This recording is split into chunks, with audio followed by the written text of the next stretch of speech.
Friends, मैं आपका दोस्त रितेश अपने MPPSC नोट्स इन हिंदी चैनल में आप सभी का स्वागत करता हूं। तो फ्रेंड्स, आज हम डिस्कस करने वाले हैं वीकली करंट अफेयर्स सीरीज के वीडियोस जो हमने शुरू की है। एक सीरीज वीकली करंट अफेयर्स डालने की, ठीक है, चाहे वो नेशनल हो इंटरनेशनल करंट अफेयर्स। तो पिछले बार हमने वीडियो डाला था पिछले वीक में, और ये इस सेकंड वीडियो है इस सीरीज का।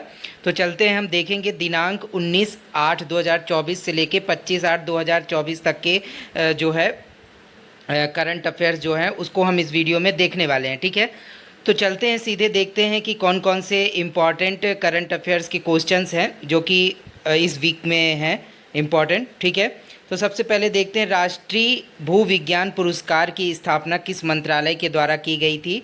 तो खनन मंत्रालय के द्वारा की गई थी। राष्ट्रीय भू विज्ञान पुरस्कार जो है इसकी स्थापना खनन मंत्रालय के द्वारा की गई, और राष्ट्रपति द्रौपदी मुर्मू ने 20 अगस्त 2024 को राष्ट्रपति भवन सांस्कृतिक केंद्र में आयोजित एक समारोह में राष्ट्रीय भू विज्ञान पुरस्कार 2023 प्रदान किए।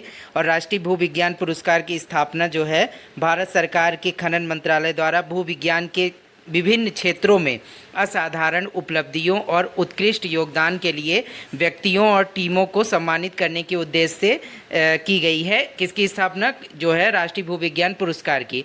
इस प्रकार से अब हम देखते हैं, नेक्स्ट क्वेश्चन देखते हैं। नेक्स्ट क्वेश्चन क्या है करंट अफेयर से रिलेटेड? तो पेरिस पैरालंपिक 2024 के उद्घाटन समारोह के लिए भारत के ध्वजवाहक के रूप में किसे चुना गया है? तो जो पेरिस पैरालंपिक जो कि दिव्यांगों के लिए होता है, पेरिस पैरालंपिक वगैरह, तो वो क्या है, उसके लिए जो है भारत के ध्वजवाहक के रूप में किसे चुना गया है? तो भारत के ध्वजवाहक के रूप में चुना गया है किसे? सुमित अंतिल को। ठीक है, अब इनके बारे में थोड़ा स्पष्टीकरण देखते हैं।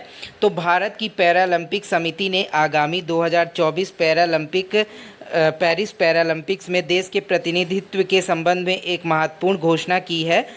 25 वर्षीय पैरा एथलीट सुमित अंतिल को उद्घाटन समारोह के लिए भारत के ध्वजवाहकों में से एक को चुना गया है। यानी कि जो सुमित अंतिल है, इन्हें चुना गया है किसके लिए? ध्वजवाहक के रूप में। भारत का ध्वज ये लेंगे पेरिस पैरालंपिक 2024 में। ठीक है, इसके बाद हम देखते हैं, नेक्स्ट क्वेश्चन देखते हैं।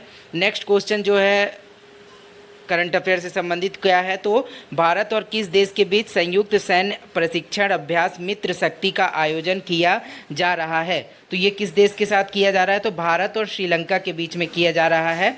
अब इसके बारे में थोड़ा स्पष्टीकरण देखते हैं। तो भारत और श्रीलंका के बीच संयुक्त सैन्य प्रशिक्षण अभ्यास मित्र शक्ति अभ्यास का 10वां संस्करण 12 से 25 अगस्त 2024 तक श्रीलंका के मदुरो ओया में आर्मी ट्रेनिंग स्कूल में हो रहा है। और मित्र शक्ति अभ्यास भारत और श्रीलंका के बीच एक संयुक्त सैन्य प्रशिक्षण अभ्यास है जो 2012 में शुरू हुआ था। यानी कि जो मित्र शक्ति अभ्यास है ये किस किस के बीच के हो रहा है? तो भारत और जो है श्रीलंका के बीच। और कब से प्रारंभ हो रहा है? 12 से 25 अगस्त के बीच ये होगा। ठीक है, और क्या है कि ये क्वेश्चन जो काफ़ी इम्पॉर्टेंट है कि कब शुरू किया गया था, ये पहली बार कब किया गया था मित्र शक्ति अभ्यास का जो शुरुआत? तो ये 2012 में भारत और श्रीलंका के बीच में इस अभ्यास की शुरुआत की गई थी। ठीक है, इसके बाद देखते हैं, नेक्स्ट क्वेश्चन देखते हैं। हर साल सद्भावना दिवस किसकी जयंती पर मनाया जाता है? तो राजीव गांधी। राजीव गांधी जो हमारे पूर्व प्रधानमंत्री थे, ठीक है, उनकी याद में ये मनाया जाता है सद्भावना दिवस। और 20 अगस्त को पूरे देश में पूर्व प्रधानमंत्री राजीव गांधी की जयंती को हर साल सद्भावना दिवस के रूप में मनाया जाता है। और राजीव गांधी 1984 से 1989 तक भारत के प्रधानमंत्री थे। और यह दिवस एक समृद्ध, एकजुट और शांतिपूर्ण भारत के लिए उनके दृष्टिकोण की याद दिलाता है। यानी कि जो सद्भावना दिवस है कब मनाया जाता है? 20 अगस्त को। और किसकी याद में? तो पूर्व प्रधानमंत्री जो है राजीव गांधी, ठीक है, उनकी याद में ये मनाया जाता है। इसके बाद नेक्स्ट क्वेश्चन देखते हैं। तो पेरिस पैरालंपिक 2024 के लिए भारतीय दल के सेफ डी मिशन के रूप में किसे नामित किया गया है? तो शेफ डी मिशन के रूप में किसे नामित किया गया? तो सत्यप्रकाश सांगवान को जो है जो नियुक्त किया गया है, ठीक है, नामांकित किया गया है शेफ डी मिशन के रूप में। अब स्पष्टीकरण इस क्वेश्चन का देख लेते हैं। तो भारत की पैरालंपिक समिति ने उपाध्यक्ष सत्यप्रकाश सांगवान को पैरालंपिक जाने वाले भारतीय दल के सैफ डी मिशन के रूप में नामित किया है। और भारत आगामी पैरालंपिक के लिए अपना सबसे बड़ा दल भेज रहा है, जिसमें 84 पैरा एथलीट पेरिस में जो पैरालंपिक में भारत की ओर से चुनौती पेश करेंगे। तो क्वेश्चन ये बन सकता है कि भारतीय पैरालंपिक्स जो 2024 में भारत की तरफ से कितने लोगों का दल भेजा गया था, तो 84 लोगों का। ठीक है, इसके बाद देखते हैं नेक्स्ट क्वेश्चन। नेक्स्ट क्वेश्चन है, आगामी महिला T20 विश्व कप का आयोजन बांग्लादेश की जगह अब किस देश में किया जाएगा। तो आगामी महिला T20 विश्व कप का आयोजन जो है बांग्लादेश की जगह अब किस देश में आयोजित किया जाएगा, तो UAE में आयोजित किया जाएगा, यानी कि यूनाइटेड अरब अमीरात में जो है क्या किया जाएगा, विश्व कप का आयोजन। ये क्यों किया जा रहा है, चूँकि आपको पता होगा कि जो है अंतर्राष्ट्रीय क्रिकेट परिषद ने एक बोर्ड बैठक के बाद आगामी महिला T20 विश्व कप को बांग्लादेश से UAE में स्थानांतरित करने की तैयारी कर ली है। 10 टीमों का यह टूर्नामेंट 3 अक्टूबर को शुरू होगा, जहां शुरुआती मुकाबला जो है इंग्लैंड और दक्षिण अफ्रीका के बीच होगा और इसका आयोजन दुबई और शारजाह में किया जाएगा। ठीक है, तो इसका कारण क्या है कि जो आगामी T20 विश्व कप बांग्लादेश में होना था वो कहाँ शिफ्ट किया जा रहा है, UAE में। क्यों किया जा रहा है, तो इसका शायद आपको पता भी होगा कि अभी हाल ही में जब बांग्लादेश में क्या हुआ है कि बहुत सारे विरोध प्रदर्शन हुए, उसके बाद वहाँ की जो प्रधानमंत्री थी, पूर्व प्रधानमंत्री शेख हसीना, उनको भाग के भारत आना पड़ा था। वहाँ दंगे वगैरह भड़क गए थे। ठीक है, तो वहाँ लोग विरोध प्रदर्शन कर रहे थे, तो उसके वजह से ICC ने जो है उसी हालातों को देखते हुए जो है आगामी जो T20 विश्व कप महिला वाला होना है उसका वेन्यू बदल दिया है, बांग्लादेश से हटा करके UAE में कर दिया। इसका मोस्ट कारण यही है। ठीक है, इसके बाद जो देखते हैं नेक्स्ट क्वेश्चन क्या है, तो हाल ही में global finance central banker report card में A+ रेटिंग किस भारतीय को मिली है, तो शक्तिकांत दास। शक्तिकांत दास कौन है, तो RBI के जो है करंट गवर्नर हैं। और इससे रिलेटेड स्पष्टीकरण थोड़ा देखते हैं क्वेश्चन का, तो भारतीय रिजर्व बैंक जो है RBI के गवर्नर शक्तिकांत दास को लगातार दूसरे वर्ष global finance central banker report card में A+ रेटिंग प्राप्त हुई है। और सेंट्रल बैंकर रिपोर्ट कार्ड की ओर से यह रेटिंग साल 1994 से जारी की जा रही है। और प्रधानमंत्री नरेंद्र मोदी ने गवर्नर शक्तिकांत दास को बधाई दी है। तो जो ये A+ रेटिंग दी गई है central bank of report card में, किसको, शक्तिकांत दास जो कि करंट RBI गवर्नर है, तो उनको क्यों दी गई है ये रेटिंग, क्योंकि उन्होंने बहुत अच्छा काम किया है। किस क्षेत्र में, तो उन्होंने क्या किया है कि जो आजकल आप देख रहे हैं कि पूरे विश्व में महंगाई हर देश में बढ़ती हुई जा रही है, लेकिन भारत में जो RBI के जो गवर्नर हैं शक्तिकांत दास, उन्होंने भारत में बहुत अच्छी तरीक़े से महंगाई को कंट्रोल करने में जो सफलता पाई है,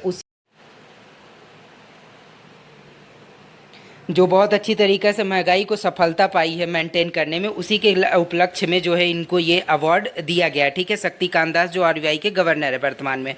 ठीक है, इसके बाद हम देखते हैं नेक्स्ट क्वेश्चन क्या है, तो नेक्स्ट क्वेश्चन, भारत ने हाल ही में जो है किस देश के साथ ग्रीन अमोनिया एक्सपोर्ट एग्रीमेंट किया हुआ है। तो भारत ने किस देश के साथ किया है, तो ये जापान के साथ किया हुआ है। ठीक है, ग्रीन अमोनिया एक्सपोर्ट एग्रीमेंट जो जापान के साथ किया गया है, इसका थोड़ा स्पष्टीकरण देखते हैं।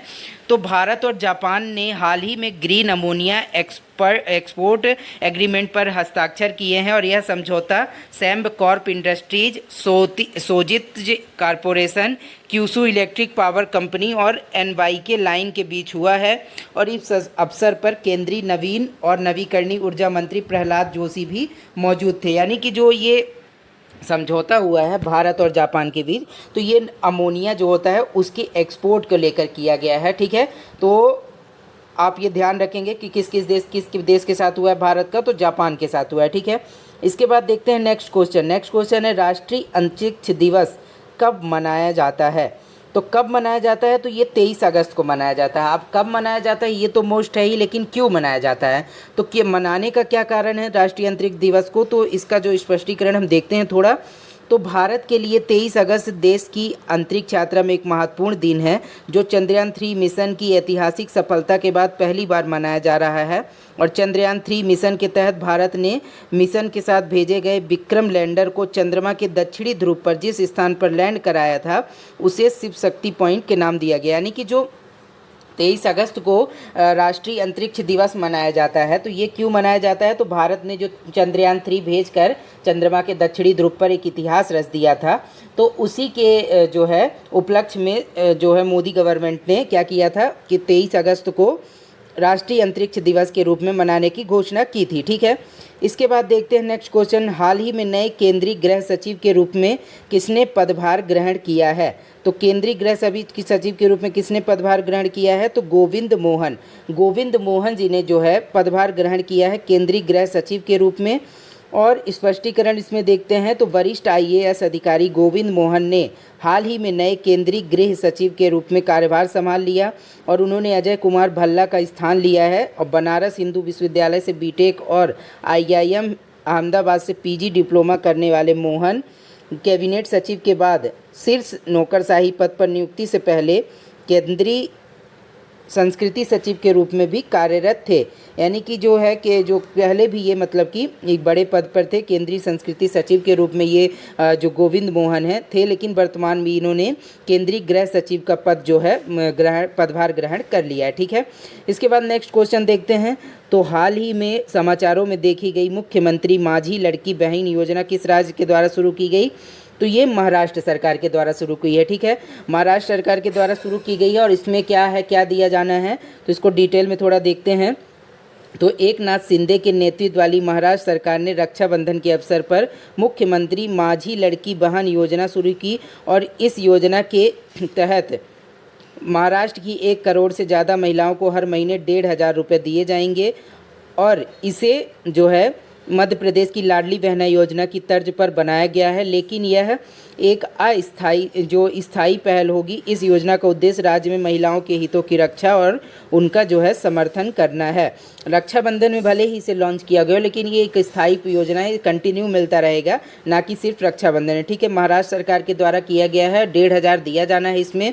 ठीक है, तो इसे आप ध्यान रखेंगे, क्योंकि ऐसे क्वेश्चन जो आजकल कई राज्यों के द्वारा लागू किए जा रहे हैं, तो ऐसे क्वेश्चन एग्जाम में बन सकते हैं कि ये वाली योजना किस राज्य के द्वारा लागू की, क्योंकि सेम टाइप के नाम हैं और एक जैसे ही महिलाओं को दिए जाने हैं, तो इसमें थोड़ा कन्फ्यूजन क्रिएट हो सकता है। इसलिए आप ध्यान रखें कि ये महाराष्ट्र सरकार के द्वारा जो है लागू की गई है ये योजना। इसके बाद नेक्स्ट क्वेश्चन देखते हैं। तो नेक्स्ट क्वेश्चन, किस संस्था ने स्वदेशी हवा से हवा मार करने वाली मिसाइल को विकसित किया? तो डीआरडीओ ने जो है स्वदेशी रूप से विकसित हवा से हवा मार करने वाली मिसाइल जो है, जिसका नाम क्या है, अस्त्र, इसका विकास किया है। और इसके संबंध में स्पष्टीकरण देख लेते हैं। तो स्वदेशी हवा से हवा में मार करने वाली मिसाइल अस्त्र का गोवा के तट से हल्के लड़ाकू विमान LCA तेजस से सफलतापूर्वक परीक्षण किया गया और मिसाइल को विमान से लगभग 20,000 फीट की ऊंचाई पर सफलतापूर्वक छोड़ा गया। और अत्याधुनिक BVR हवा से हवा में मार करने वाली मिसाइल अत्यधिक पैंतरेबाजी करने वाली सुपरसोनिक हवाई लक्ष्यों को निशाना बनाकर नष्ट करने के लिए है, जिसे DRDO के विभिन्न प्रयोगशालाओं द्वारा विकसित किया गया है। तो अस्त्र मिसाइल को विकसित किया है DRDO ने, लेकिन DRDO की भी जो है कई जो है ऐसी शाखाएं हैं या ऐसी प्रयोगशालाएं हैं अलग अलग नाम से, जिनके द्वारा अलग अलग तरीके से इसको मिल करके विकसित किया गया है। ठीक है, और जो इसके बाद नेक्स्ट क्वेश्चन देखते हैं, हाल ही में कौन सा हवाई अड्डा नेट जीरो कार्बन उत्सर्जन हवाई अड्डे का दर्जा हासिल करने वाला पहला भारतीय हवाई अड्डा बन गया? तो ये कौन सा है, इंदिरा गांधी अंतर्राष्ट्रीय हवाई अड्डा। तो इंदिरा गांधी अंतर्राष्ट्रीय हवाई अड्डा ये है, जो कि कहाँ है, दिल्ली में है। इसके बाद इसका थोड़ा सा स्पष्टीकरण देखते हैं। तो दिल्ली में जो है इंदिरा गांधी अंतर्राष्ट्रीय हवाई अड्डे ने भारत में पहला नेट जीरो कार्बन उत्सर्जन हवाई अड्डे का दर्जा प्राप्त किया और यह केवल 5 प्रमाणन नेट जीरो कार्बन संतुलन बनाए रखने में हवाई अड्डे की सफलता को मान्यता देता है। मूल रूप से 2030 तक नेट जीरो का लक्ष्य रखते हुए इसने अक्षय ऊर्जा, इलेक्ट्रिक वाहनों, शून्य अपशिष्ट कार्यक्रमों और हरित बुनियादी ढांचे के माध्यम से लक्ष्य को पहले ही पूरा कर लिया। यानी कि जब तक इसने लक्ष्य रखा था पूरा करने के लिए नेट जीरो जो कार्बन उत्सर्जन का, उससे पहले ही लक्ष्य को प्राप्त कर लिया है इंदिरा गांधी अंतर्राष्ट्रीय हवाई अड्डे ने। और ये क्या होता क्या है नेट जीरो कार्बन उत्सर्जन? तो इसका मतलब जो है अर्थ ये होता है कि जो भी कोई भी मान लीजिए कोई भी संस्था है या देश है, जितना कार्बन उत्सर्जन कर रही है जस्ट उतना ही लगभग उसी के बराबर जो है कार्बन उत्सर्जन को होने के बाद उसका क्या करती है, पूरी तरह से उसको बैलेंस भी कर लेती है। जैसे मान लीजिए कि किसी देश ने कार्बन उत्सर्जन किया किलो के रूप में, मान लीजिए कि 1 किलो के रूप में किया, ठीक है, जस्ट उतना ही जैसे मान लीजिए पेड़ वगैरह लगा के उसको कवर अप कर लिया, ठीक है, मतलब पेड़ जो कि लगाने से जो है कार्बन वगैरह बहुत कम हो जाता है, ठीक है, क्योंकि पेड़ जो है इस सबको सोख लेते हैं, इसलिए क्या होता है कि न्यूट्रल कर दिया जाता है। जब कार्बन उत्सर्जन होता है तो उसको पेड़ वगैरह लगा के या अन्य तरीके से न्यूट्रल करने की प्रक्रिया ही क्या होता है, नेट ज़ीरो कार्बन उत्सर्जन कहलाता है। तो इंदिरा गांधी अंतर्राष्ट्रीय हवाई अड्डे के द्वारा यही किया गया, ठीक है। इसके बाद नेक्स्ट क्वेश्चन है, हाल ही में किस राज्य सरकार ने मुख्यमंत्री बाल पौष्टिक आहार योजना शुरू की? तो हिमाचल प्रदेश ने। हिमाचल प्रदेश ने यह योजना शुरू की है और इसका स्पष्टीकरण थोड़ा देखते हैं। तो हिमाचल प्रदेश के सीएम सुखविंदर सिंह सुक्खू ने सरकारी स्कूली बच्चों को पौष्टिक भोजन उपलब्ध कराने के लिए मुख्यमंत्री बाल पौष्टिक आहार योजना शुरू की और इस योजना के तहत नर्सरी से 8वीं कक्षा तक के छात्रों को सप्ताह में एक बार उबले अंडे या फल दिए जाएंगे और बच्चों की पसंद के आधार पर ताज़े फल स्थानीय स्तर पर उपलब्ध कराए जाएंगे, ठीक है। तो हिमाचल प्रदेश के द्वारा सुखविंदर सिंह सुक्खू सरकार के द्वारा ये योजना चालू की गई है। कौन सी? तो मुख्यमंत्री बाल पौष्टिक आहार योजना। इसमें दिया क्या जाना है, उबले अंडे या फल जो है नर्सरी से 8वीं कक्षा तक के बच्चों को सप्ताह में एक बार दिया जाना है, ठीक है। इसके बाद नेक्स्ट क्वेश्चन देख लेते हैं। तो नेक्स्ट क्वेश्चन क्या है, हाल ही में वैज्ञानिकों ने किस ग्रह पर तरल पानी का भंडार खोजा है? तो ये कौन सा ग्रह है? तो मंगल ग्रह। जैसे कि हम सब जानते हैं कि मंगल ग्रह पर वैज्ञानिक तरह तरह की खोज कर रहे हैं कि क्या वहाँ जीवन की संभावनाएं हैं, इसलिए अलग अलग प्रकार से हर कई देशों के द्वारा मिशन भी भेजे जाते रहे हैं, ठीक है। उसी के जो है लिए अभी एक जो है अध्ययन हुआ जिसमें मंगल ग्रह की जो चट्टानी सतह के भीतर बड़ी मात्रा में तरल पानी पाया गया है, जो ग्रह को समझने में एक बड़ी सफलता है। ध्रुवों पर ज्ञात बर्फ से परे मंगल की सतह पर तरल पानी का यह पहला सबूत है और यह खोज मंगल के जल चक्र, जलवायु, इतिहास और जीवन की संभावना के बारे में ज्ञान बढ़ा सकती है। पानी 10-20 किलोमीटर की गहराई पर स्थित है और माना जाता है कि यह अरबों साल पहले सतह से रिस कर आया था और यदि यह पानी फैला हुआ है तो यह मंगल पर 1-2 किलोमीटर गहराई तक समुद्र को भर सकता है। यानी कि जो है अभी तक यही खोज की जा रही थी कि क्या मंगल पर जीवन है, क्या वहाँ पर पानी है, क्या ऑक्सीजन है। तो अभी जैसे कि ये खोज हुई है जिसमें मिला है कि पानी है वहाँ की चट्टानों में, ठीक है, अधिक मात्रा में। तो इससे क्या होगा कि जीवन की जो संभावनाएं तलाशी जा रही थी मंगल ग्रह पर, उसको काफ़ी प्रबल वो मिलेगा, ठीक है। जोश ये होगा, वैज्ञानिकों को जोश आएगा कि चलो हाँ, उस ग्रह पर भी जो है ये पानी की उपलब्धता होने से जीवन की संभावनाएं बन रही हैं, ठीक है। इसके बाद जो देखते हैं हम नेक्स्ट क्वेश्चन, हाल ही में किस संगठन ने अमेजन पुनर्वनीकरण को वित्त पोषित करने के लिए दुनिया का पहला कार्बन रिमूवेबल बॉन्ड जारी किया? तो किसने जारी किया? विश्व बैंक ने। विश्व बैंक ने जारी किया और इसका स्पष्टीकरण हम थोड़ा देखते हैं। तो विश्व बैंक ने अमेजन के पुनर्वनीकरण का समर्थन करने के लिए दुनिया का पहला कार्बन रिमूवेबल बॉन्ड जारी किया है और इस बॉन्ड की कीमत $225 मिलियन है और इसकी अवधि 9 साल की है और निवेशकों का रिटर्न नए पेड़ों द्वारा हटाए गए कार्बन की मात्रा से जुड़ा हुआ है, न कि केवल वनों की कटाई को रोकने से होने वाले उत्सर्जन में कमी से। इस बॉन्ड का उद्देश्य पुनर्वनीकरण प्रयासों को वित्तीय रूप से प्रोत्साहित करके अमेजन की रक्षा करना है। तो क्या है कि ये बॉन्ड जारी किया गया है विश्व बैंक के द्वारा, इसका रेट कितना है? $225 मिलियन। तो इसके तहत जैसे कि आपने सुना होगा कि अभी कुछ समय पहले 2-4 साल पहले कि आप देखेंगे कि अमेज़न के जंगलों में भीषण आग लगी हुई थी, तो उस समय पे बहुत ज़्यादा पेड़ वहाँ पे जल चुके थे, बहुत बड़े एरिया में। और चूँकि आपको सभी को पता होगा कि अमेज़न के जो जंगल हैं वो पृथ्वी की जो क्या कहते हैं, पृथ्वी की वो एक्चुअली में फेफड़े कहे जाते हैं, क्योंकि वहाँ पर सबसे ज़्यादा दुनिया में सबसे ज़्यादा वन कहाँ पाए जाते हैं? तो अमेज़न में। और वहीं पे वो वन जल गए थे आज से कई साल पहले, तो वो बहुत ज़्यादा हानि हुई थी पेड़ों की, ठीक है, जलने के कारण। तो ऐसी स्थिति में क्या किया गया, अलग अलग संस्थाओं के द्वारा प्रयास किए जा रहे हैं कि फिर से पेड़ों को उगाया जाए, जिससे जो है फिर से एक प्रकार से वो वहाँ पर वनों का घना जो है जंगल छा जाए, ठीक है। तो इसीलिए अलग अलग तरीके से प्रयास किए जा रहे हैं अलग अलग संस्थाओं द्वारा। इसीलिए इस प्रकार से ये विश्व बैंक के द्वारा ये जो है पहला कार्बन रिमूवेबल बॉन्ड जारी किया गया उसी के क्रम में, ठीक है। इसके बाद हम नेक्स्ट वीडियो देखते हैं। तो नेक्स्ट वीडियो देखते हैं, हाल ही के समाचारों में रहा डम्बूर बांध किस राज्य में स्थित है? तो ये कहाँ है? तो त्रिपुरा राज्य में। अब चूंकि ये समाचारों में क्यों रहा डम्बूर बांध, तो ये हम देख लेते हैं स्पष्टीकरण में। विदेश मंत्रालय ने इस बात से इनकार किया है कि पूर्वी बांग्लादेश में बाढ़ गुमटी नदी पर त्रिपुरा में डंबूर बांध के खुलने के कारण आई है। और गुमटी नदी भारत के त्रिपुरा में एक पर्वतमाला से शुरू होने वाली एक अंतर सीमा नदी है और यह नदी बांग्लादेश से होकर बहती है और दाऊद कंडी के पास मेघना नदी प्रणाली में मिल जाती है। तो क्या है कि अभी आप देखेंगे कि अभी चूँकि वहाँ बांग्लादेश में ये चल रहा है, दंगे फसाद चल रहे हैं, ठीक है, विरोध प्रदर्शन वगैरह, तो उसके समय पे क्या हुआ है कि वहाँ पर अभी कभी जो है बहुत भयानक बाढ़ आ गई है, ठीक है। तो वहाँ के लोगों का क्या कहना है, बांग्लादेश के कुछ मीम्स वगैरह बोल रहे हैं या लोग वहाँ के बोल रहे हैं कि ये जानबूझकर भारत के द्वारा पानी छोड़ा गया है ताकि बांग्लादेश में बाढ़ आ जाए। तो उसी के जो है बिहाफ में जो मतलब कि विदेश मंत्रालय ने जो सफाई दी है कि ये गलत कहा जा रहा है कि भारत के द्वारा कोई ऐसा कार्य मतलब बांध वगैरह नहीं पानी छोड़ा गया है जिससे कि बांग्लादेश में बाढ़ आई हो, ठीक है। नेचुरल तरीके से भारत के द्वारा बताया जा रहा है कि वहाँ बाढ़ आना स्वाभाविक था ऐसा करके, ठीक है। तो ये समाचारों में डंबूर बांध जो है तो ये आपसे पूछा जा सकता है कि कहाँ पर है, किस राज्य में, तो त्रिपुरा में है, ठीक है। इसके बाद जो है देखते हैं नेक्स्ट क्वेश्चन और लास्ट क्वेश्चन। 20 अगस्त 2024 को भारत और जापान के बीच 2+2 मंत्री स्तरीय वार्ता कहाँ आयोजित की गई, तो दिल्ली में आयोजित की गई। 20 अगस्त 2024 को भारत और जापान के बीच जो है 2+2 मंत्री स्तरीय वार्ता जो है दिल्ली में आयोजित की गई। और इसमें किसने भाग लिया, तो भारत की ओर से विदेश मंत्री एस जयशंकर और रक्षा मंत्री राजनाथ सिंह, और जापान की ओर से किसने भाग लिया, तो योको कामिकावा और रक्षा मंत्री किहारा मेनोरी ने जो है सब वहाँ से भाग लिया जापान की ओर से। अब ये 2+2 वार्ता क्या होती है, तो ये भारत और जापान के बीच आयोजित होती रहती है ये वार्ता।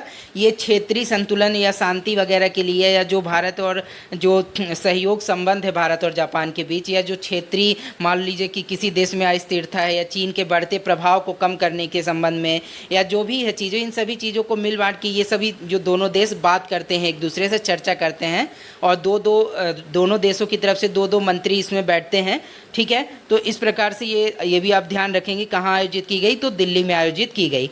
तो फ्रेंड्स आज के वीडियो में इतना ही। अब हम डिस्कस करेंगे नेक्स्ट अगले वीक में डिस्कस करेंगे जो वीकली जो सीरीज़ का 3rd वीडियो में। आज के वीडियो में इतना ही। अब हम मिलेंगे नेक्स्ट वीडियो में। यदि आपने अभी तक चैनल सब्सक्राइब नहीं किया है तो चैनल सब्सक्राइब जरूर कर लें ताकि मेरे जो भी वीडियोज़ हैं नए नए वो चैनल में आएँ तो आपको सबसे पहले उसके अपडेट्स मिलते रहें। ओके फ्रेंड्स, आज के लिए इतना ही। मिलेंगे नेक्स्ट वीडियो में। Bye bye.